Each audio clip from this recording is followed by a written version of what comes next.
Hey guys, I'm Amanda Mertz here in Calera, Alabama at AC Legg, and this is Crafted.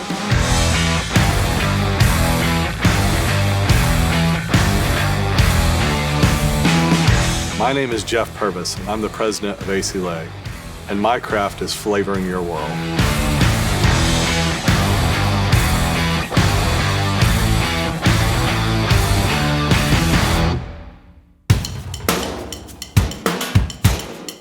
Thank you guys so much for sitting down with me and explaining a little bit more about your all's craft. So let me start off by introducing my dad. This is Jim Pervis. He was the 7th president here. He's now the CEO. Been here for over 44 years. And I am Jeff Pervis, the 8th president, and was fortunate enough to get to carry us into the second 100 years. My dad passed the torch right at the year 99. One blend started the company, but we do all kind of seasonings, and we've grown into that. Everything's got seasoning in it if it's in the food industry.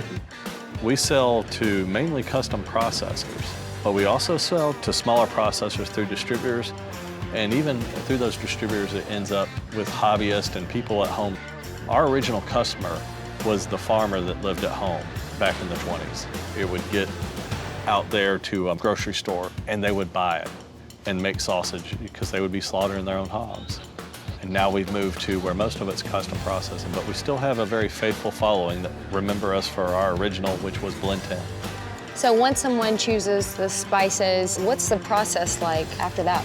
So after they've gone through the whole duplication or sampling process, and it goes through our scooping department where they batch it together. And what our guys and gals do in there is they get it ready to go to a blender. At that point, they'll load a blender, get it going, then they will drop it through the floor to our packaging.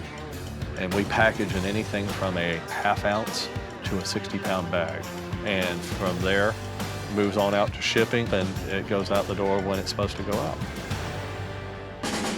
So tell me what we've got here. These are the signature seasonings. I'll let you all kind of take the lead, and I'll just be here to try everything.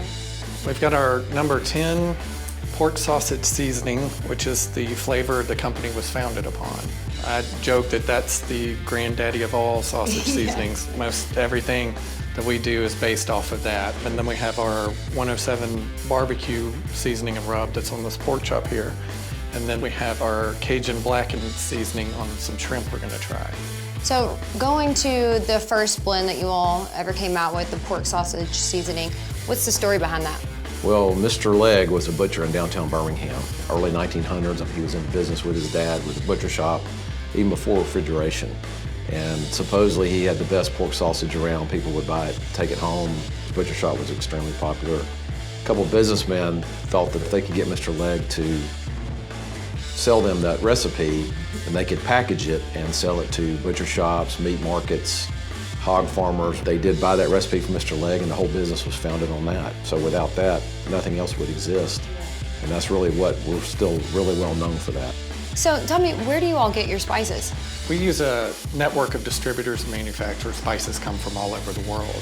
So it's very interesting when we dig back in and see the country of origin where these come from. Brings the world together, I guess. Flavor does. Yeah, and there's something unique about your all sage here. We process our own sage here. We bring it in bales, and then we cut it down to the grind size that we need for whatever we're running that day, and gets the flavor kicked up good. We always talk about quality. That's really what we concentrate on, and we don't really settle for anything less. Our service is second to none.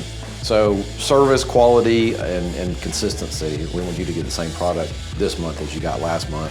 We know what we're going to get, so therefore we know what the customer's going to get. If they know that we're behind it, it's not just, we may not be named Legg, but it's our name. My father came in 1936, and he worked in the office. He had the opportunity to buy the company in 1977, and then I came along after Dad died. He left me in charge, and my nephew's been with me, and then my oldest son came in with me after, and Jeffrey wound up coming in with us. And it's great working with your children, with your sons. I'm glad I had the opportunity to work with my father. I'm glad I've got the opportunity to work with them. And you all just celebrated 100 years in business. How does that make you guys feel? Old. I mean, 5 out of 1,000 companies make it to 100 years old.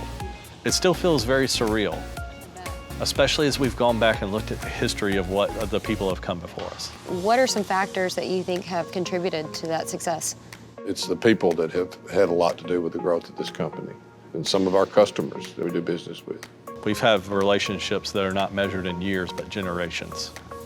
And that's where we are today. What's a legacy that you would like to leave behind? My dad will, he's being quiet right now, but his legacy is he would tell you, is passing on to his 3rd generation. For us, there is no 4th generation. And so it's passing it on to someone else, another family, or whether it's our employees, but making sure that it's in position to last another 100 years, if not longer.